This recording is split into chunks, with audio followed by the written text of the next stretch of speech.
You nervous? I'm always nervous. Don't be. It's just me. Okay. So I don't know how I'm going to start the intro yet, so I'm not even going to worry about that. Okay. Why don't you start just by telling just a little bit about you, your overall background, and how you came to be an authoress. Okay.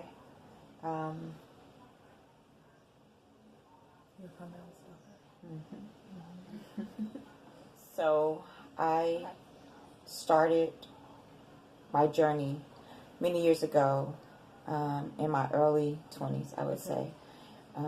I was, at that time, I was married. We had 2 children. We were moving from place to place. I was going from job to job because I just was trying to figure out what I wanted to do. And there was this nagging pull inside of me, like, you know, you're not doing what you're meant to do. Right. You have a calling over your life, and yet you are not fulfilling your purpose. And it manifested in many ways. Anxiety was the first, so I dealt with anxiety a lot. And my relationship with my husband at the time was back and forth, volatile. So we were together one minute, not. So there was just 2 things that was always a constant for me, and that was I was a mom, so I was always there with my children, and I had a story in my head, so I was always writing something. Yeah. Okay, so then fast forward, and the anxiety manifests itself into illness, and then at that point, I am sick 9 out of 12 months in a year, and I'm thinking that it is just stress and life getting to me.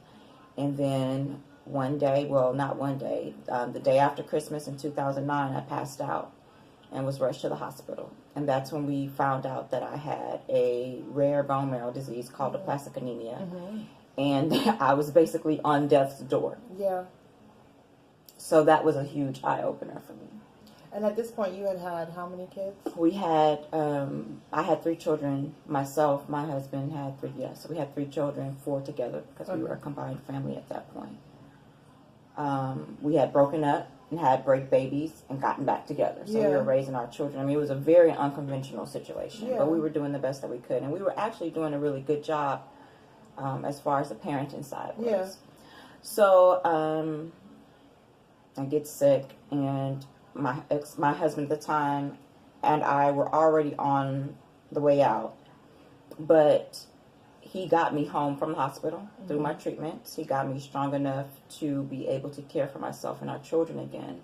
And then we decided it was time to officially part ways. Yeah, and then we did, and that was really tough.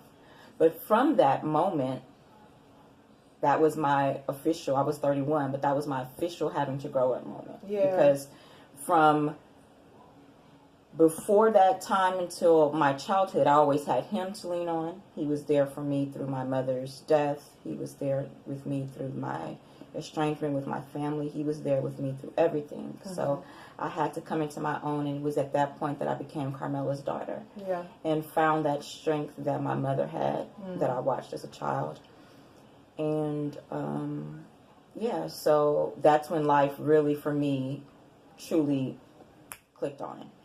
And so went through my, started going through life. I began to teach myself different skills.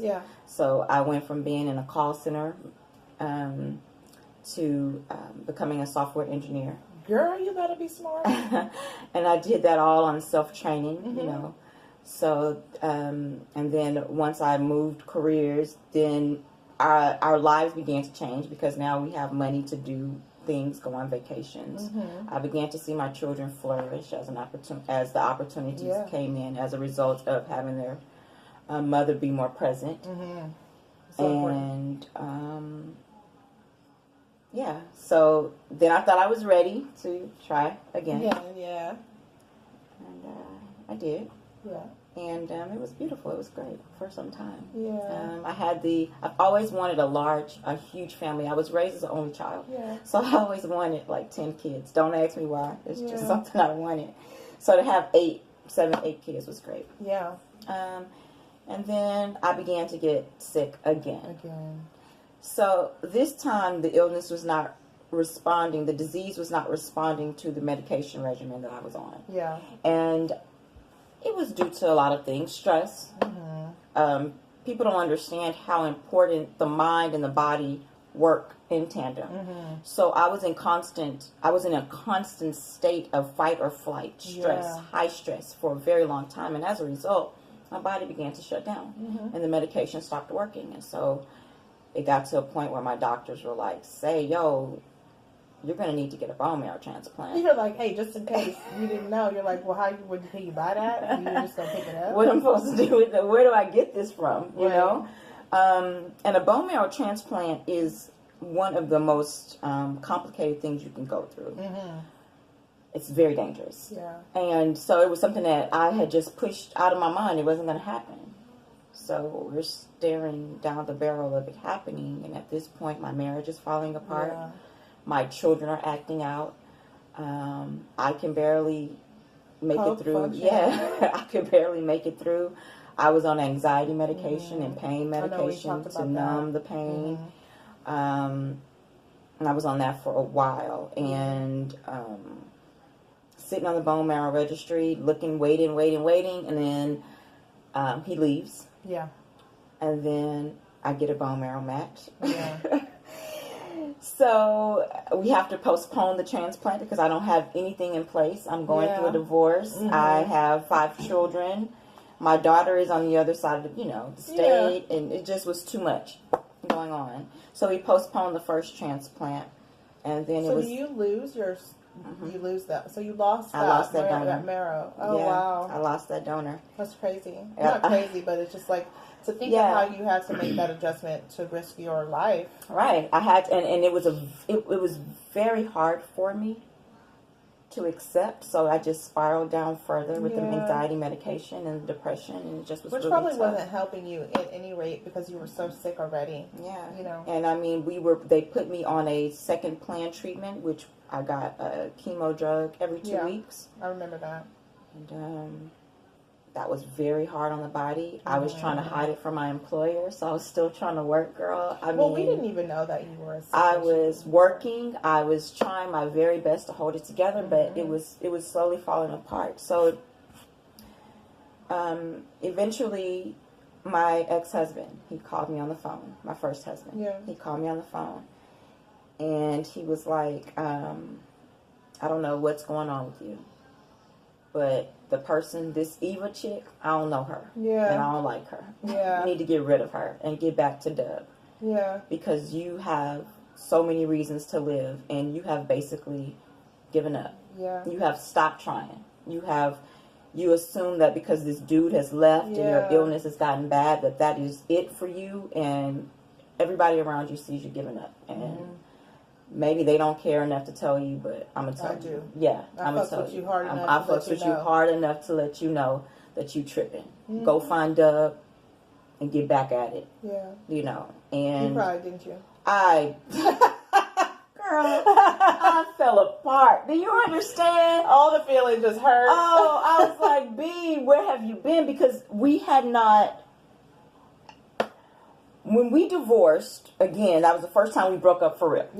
And we went through 4 years of not truly speaking. I mean, we talked about the kids and, hey, can you put the kids, can you give me this? But the friendship had gone away. So for my friend.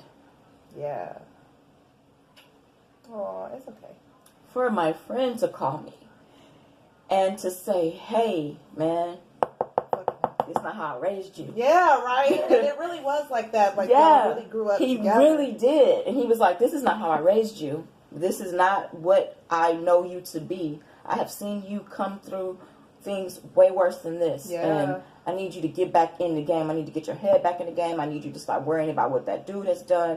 What's not right. How it's not fair. You got to get it together because we have kids. And I'm not raising all these kids by myself. I'm not doing it by myself. So it was in that moment that I flushed the anxiety medication down the toilet, and I got my head back into the game.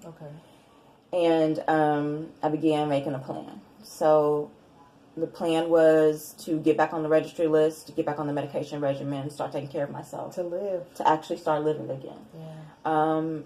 So I stopped worrying about whether I had a donor or who was going to take care of me or how we were going to do anything. I stopped worrying about all of that. I told the universe, I'm going to live. And that was it. You set your intention. That was it. I'm going to see my grandchildren. I'm going to be there for graduations. I don't give up. I changed my mind. This is it. And so a few weeks later, the next donor came. Yeah. And look how quickly. Quickly. Very quickly. It was very quick. And a date was set. And so my daughter, my oldest, she called me. She's away at college at this point. Yeah. And she called me and she said, Mama, is my room cleaned out? Is anything happening in my room? I was like, what do you mean? No, it's nothing in there. She was like, all right, cool. I'll be home with my stuff next week. And I'm like, what are you talking about? And she was like, yeah, so I'm transferring to Prairie View. I'll be home. And I was like, girl, stop. I was like, no, you are not going to switch your life up for me. You are not. This is not your problem. This is not your issue. No. She's like, yeah, okay, so whatever. I'll be home in a couple of weeks.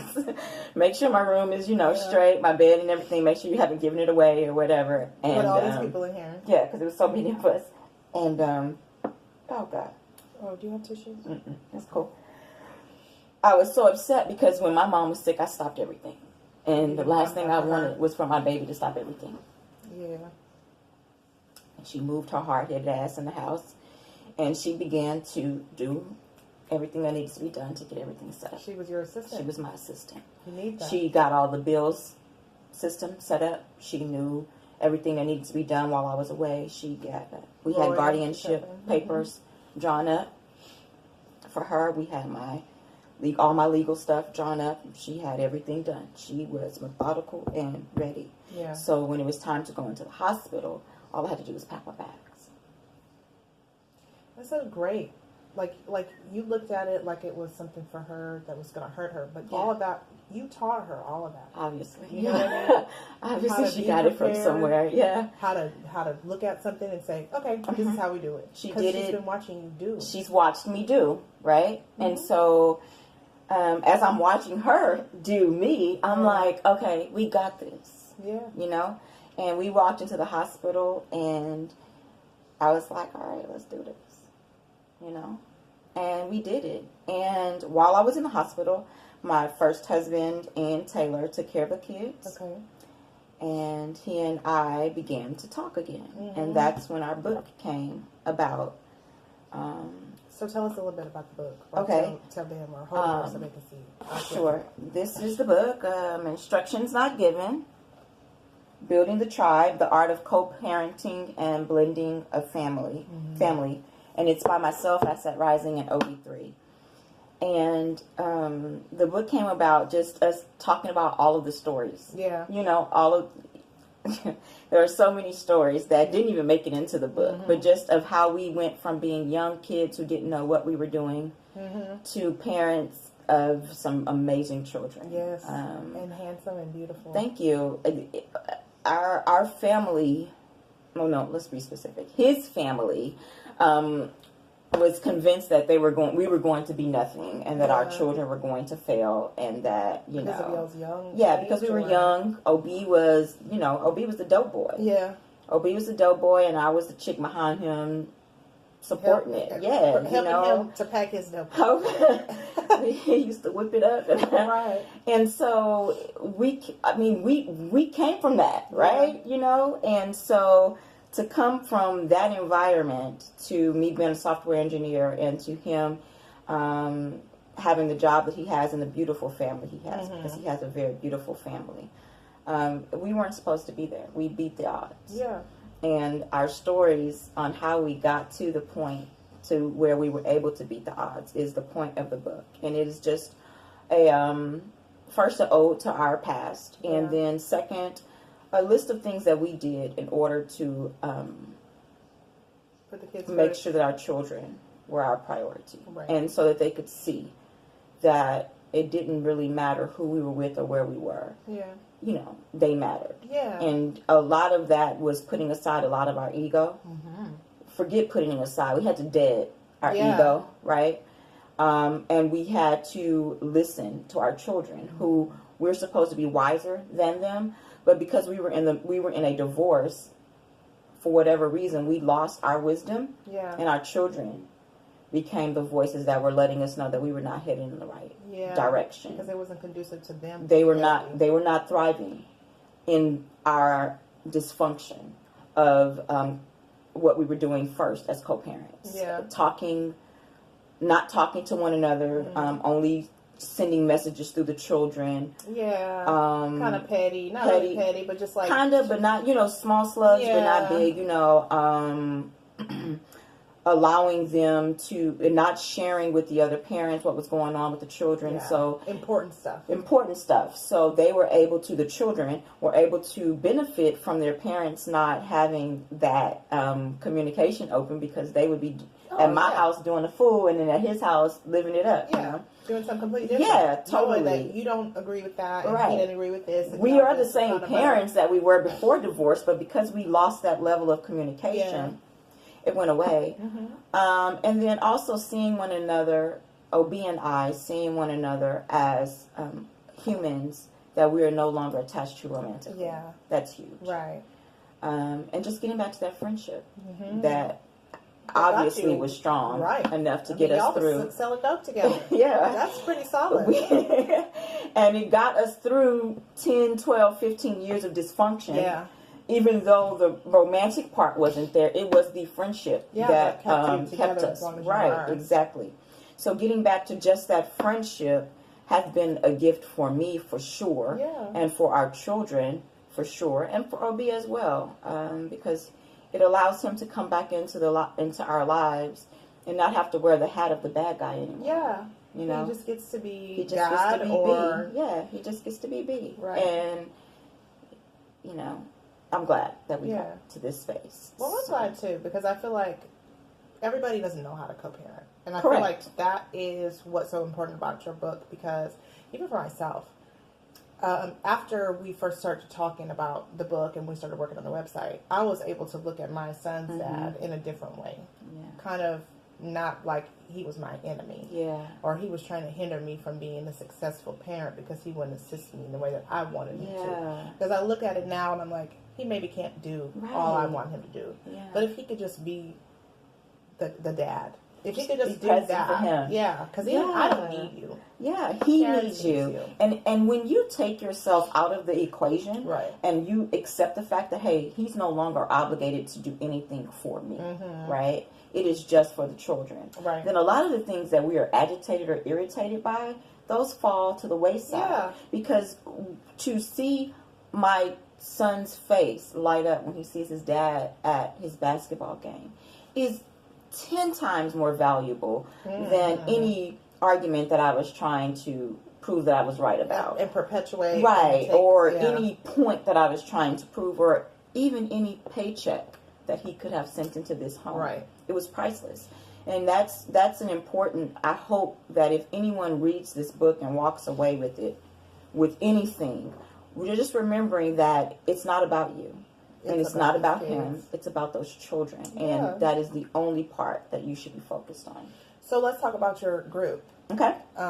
So you have a group on Facebook where you kind of want to promote the community of parents and just parents. Yeah, Building the Tribe on Facebook. And we often are in there just bringing up things that we see in pop culture and then talking about it. Or people present questions and say, hey, how would you handle this? And what do you feel about this? Okay. When Kim Porter died, and Diddy was just loving on her and just giving her all the flowers that she deserved. Right. I was very proud of him for doing that, for giving that woman that type of love and attention, and wanted to highlight that in the group. And a lot of people were uncomfortable with the fact that he was so he was pouring openly, so much on her. Yeah, loving towards him. But she has his children. But she was the mother of his children, and more importantly, she was his friend. Right, above all else. And so, yeah, he felt that way. And I think in that conversation, because that conversation went on for days,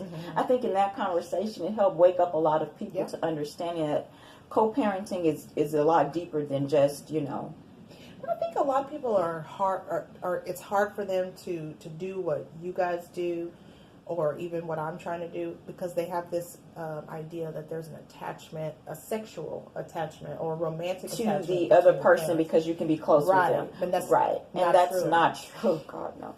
That is not true at all. Right. The reason why it is possible for us. There she Here is. we come. Queen Roy. She ran. The reason why it is easy for us to do that without the sexual attachment is because we followed a very important rule in the very beginning of our co-parenting relationship, and that was to stop fucking. Yeah, straight up. Straight up. Off the muscle. No innuendos, no maybes, no and nothing. It's easy to do that because it's what's comfortable. Yeah. As you set out towards a new relationship or you're looking right. for a new partner. But, I mean, holding on to that, it's just going to cause you more grief in the end. It seriously hinders. Hi, hun. No, ma'am. No ham and no turkey. Go. Thank you. Close the door. It seriously hinders any type of positive co-parenting. Positive or genuine. I mean, because what happens whenever you meet a new partner? Because that's inevitable. Yeah. You know? Well... Okay, so in my situation, wait, let's back up. Okay. When I met OB's wife, it was a complete joy to meet her. He told me about her before he brought her around, and before he brought her around the children. And we talked about it, and I was very happy for him. Mm-hmm. And then when we met, I wanted us to meet like in a cool setting, like with drinks or something, because I didn't know, because he had never introduced me to anyone before. Yeah. Oh, so this is big time. This was big time. So for him to admit that he was in a relationship with somebody and to introduce was huge. Right. So I wanted I was married at the time, so I wanted us to all go out and have drinks and be really cool. But see, my husband at the time wasn't with it. Yeah, because of his insecurities. And because of his relationship with his ex. They horrible, terrible, nightmare. Okay, you understand what I'm saying? Yeah. So he could not fathom that me and my ex could be that cool. Yeah. Okay. So when I met it was great. Mm-hmm. Birds were singing in the background. Like, I love her. I love her. Oh my goodness, you're so wonderful. Oh, B, don't mess this up. I'm not playing with you. Okay. But that was for him. So it was easy for him. But on my end, it was very difficult because again, it's different for men and women. Yeah. Men are territorial. Women, we are territorial also, but when you're ready to release that, you don't have any release it. Yeah, but for men, that's mine always. Yeah, you understand? Mm-hmm. So he couldn't understand that me and my ex didn't have any of that going on. Right. Plus, we had some back and forth from our earlier years. Yeah. So it was history there. Mm-hmm. So it was very difficult for me. Yeah. To have a very strong relationship with B. While you were in the same relationship, because while B and I never crossed any lines, he took everything as disrespect. Yeah, and a line crosser. And it's hard though because it's like those are his children, right? That are here in the house with you all. This man. So if you're not going to be all the things, which is not your role anyway, because they have a dad who wants to be there for them. Right. You need to step aside. Right. And then let that happen. But that requires, and we talk about it in the book, maturity. Yeah. Above all, it requires maturity, and it also requires you to dead the ego for the benefit of the children. Like you said, the insecurity is absolutely huge. For the benefit of the children at all times. Yeah. So if the children are benefiting from the relationship, and we're benefiting from him picking up his children, okay, let's turn up. Let's turn up. Why are we talking about this? Right? Why are we constantly? It doesn't have to be the drama that you're making it out to be. It could really be correct. It could be just that simple. And after him, and when I meet a new person, one of the first things I say is, "Hey, yo, I'm cool with my ex. And if that's going to be a problem, we should go ahead and wrap this up now. Not that I'm choosing my ex over you. I'm choosing my children over you. And I'll never put my children in a position again." Which is what I learned in my second marriage. Yeah. I will never put my children in a position again where they feel the need to choose parents to make it calm in the home. I'll never do that again. That will never happen. And if that happens, and if that ever happens to anyone listening, choose the children. Yeah. Well, this is like, I really think that this was a great chat. I mean, it was only a few minutes, but I think we hit a lot of good points.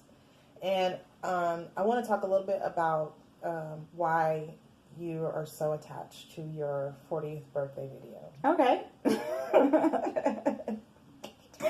I love that video. It's a great video. The vibe is awesome. Thank you. I see you got your favorite pants on. Yes, thank you. Okay, the 40th video. Okay, wait. First, back up. I wasn't supposed to make it to 40. Yeah. Okay, when I got my original diagnosis, life expectancy was 9 years. I was 31. Okay. Wow. So I wasn't supposed to make it to 40.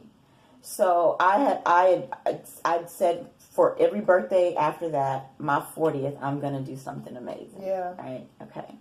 So then it just so happens that the year before I turned 40, 39, I have the transplant. Yeah. And the transplant was a humdinger. Like, it was everything that could be complicated was complicated. Yeah. Every single thing. So, following the transplant, I went into a coma. Mm-hmm. And it was an induced coma because my body began to shut down. So the doctors put me in a coma so that my body could go back, reset, basically. Yeah. Reset, like you would do a battery. Yeah. And give my body a chance to, the bone marrow transplant a chance to catch. And okay, so I come out of the coma, and it was a few weeks, I believe.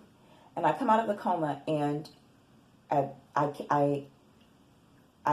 have very little use of my muscles. Mm-hmm. Atrophy. Yeah, I couldn't. You're already small, and didn't do much beforehand. Right. So I couldn't. I couldn't walk. Mm-hmm. I could not feed myself. I could not get up to go to the bathroom. So there were so many things that me, a prideful person, had to rely on others to do. My caregivers, Brandy, Kendra, Aisha, my mom, James, Taylor, Ashley, my sister Ashley. Oh my God, she was a heaven sent. So when I came home from the hospital, again, I was in physical therapy trying to get back to some sense of normalcy. Mm-hmm. And the little cute little physical therapist, Eva, what is it that you want to do? And I'm looking at him like, what you want to do? Okay. And he said, no, seriously, set a goal. What do you want to do? And I thought about it for a little bit. And I said, I want to dance. That, you know, if I could just get up and dance, mm-hmm. that would be, I would know I'm back. Yeah. You know? All right, no problem. So that's what we started working towards. And that was a year prior. Mm-hmm. That was at year 39. Yeah. So from year 39 to year 40, everything that I did, I had a personal trainer. I went to the gym. Yeah. I went through physical therapy. I went through occupational therapy. Everything that I did was with the goal in mind to dance. Yeah. Right? So, birthday's coming around, and my friends are harassing me, trying to figure out what I want to do. Mm-hmm. What do you want to do? What do you want to do? And Brandy and I came up with this brilliant idea to do a whole dance routine. And the song, Missy Elliott had released the song, I'm Better. I'm Better. In 2017, right. And so I used to meditate, or people call it meditation, I just call it vibing, to that song when I was going through my heart moments, right? Mm-hmm. Through chemo and all of that. That was one of my songs on my playlist. It was my, you know, you got this. Like your vision board. Yes. Your song. I'm better, I'm better, I'm better. Yeah. And can you imagine that song playing while you are completely feeling like crap? Yeah. Chemo was kicking my ass. But that song would be playing in the background. I'm better, I'm better, I'm better. So my mind is saying I'm better. Yeah. Forget what my body was doing. The intention is set. The intention was set with that music. And so that was one of the songs that I listened to every single day. So it was only fitting that we put together a video and a dance routine to that song. Yeah. So we enlisted Herman, which we went to high school with him. And we were like, Herman, we're going to do this video. We're going to dance. And he was like, y'all know y'all 40, right? Oh, well, shit. I was like, I'm trying to understand what's your point. I still got it. He was, you got what? So it started off with my daughter, Taylor, my sister, Ashley, Brandy, Kendra, Aisha. It started off with the 5 of us, and we would go to practice every week. Mm-hmm. And with Herman. And then Alze flew in from Atlanta. And then he came to practice. And then it just started to gel. Yeah. And it was just awesome. And on that day that we shot the video, in that video, my lung is collapsed. So you didn't tell anyone? No. Okay. Because I knew if I told them, they would tell you. They would cut. Yeah. So I didn't tell anybody anything. Went in the hospital. So that was whenever you got sick. Mm-hmm. Oh. Yes, ma'am. Got sick. I did the video, collapsed lung, made it through the New Year's, and then like 2 days later, checked into the hospital because I remember thinking, what the hell did she did? I collapsed lung. I don't know how exactly because I didn't have any trauma, but the dancing and the you were doing a lot. We were doing a lot, but you had a purpose. We were doing a lot, and I had a purpose, and I was going to do it. And I shot that video. We were in practice. It would be times we were practicing, I'm falling down, and they were like, oh, "Hey, I got it." Yeah. You are one of the most inspirational people I've ever come across. Are you serious? Yes. You have to remember, we met on Facebook, my love. Yeah. You know, just cracking jokes in a group. Yeah. And you have inspired me to get off my behind and finish that book, remember? Yeah. Yeah. You inspired me to get off my behind and fix the website, remember? Yeah. Every time I throw out a reason I can't do it, and you would always come slide in that inbox like, girl, please. I be seeing people like, if you don't stop talking that shit. I'm like, you have what it takes. You have, and you do that, but you don't just do it to me. You do it to everyone around you. I try. You are a true light, and we are all just really, really lucky. No, don't cry. But I mean, you are fulfilling your purpose. You are living out your purpose. You are doing what you're supposed to do. I'm so glad you didn't die. I'm so glad you're here with me to celebrate. Thank you. I really needed that. You're amazing, girl. Oh, thank you. Well, you're amazing. Well, yes, well, you know. And one more time, yes. I mean, but that's my thing is if people trust me, if I come to you and I see what you don't see, just trust. I just trust it every time. Girl, I know you got it. I know you got it because you have the eye. And if she comes to you and she tells you something, seriously, don't argue with her. Just do it. Just do it. Because if it wasn't for her, this book would still be in Gmail. Okay. All right. Well, thank you so much, Aset Rising. And can you tell everybody where to find you? Native Expat.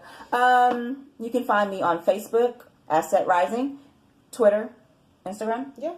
Okay. You can also find us, the tribe, at Building the Tribe on Instagram, Facebook, Twitter. Mm-hmm. Please join the group. If you are in a blended family, step parents, single with children, any of those. If you have children, you have an ex, if y'all are not great, hit us up. If you are great, hit us up. Like, we want to show the world that blending a family is not impossible, and it's not just for people like Alicia Keys and them who got billions of dollars, because we don't, and we do it, okay? And our children are better. They're winning. They're winning because you put them first. Thanks.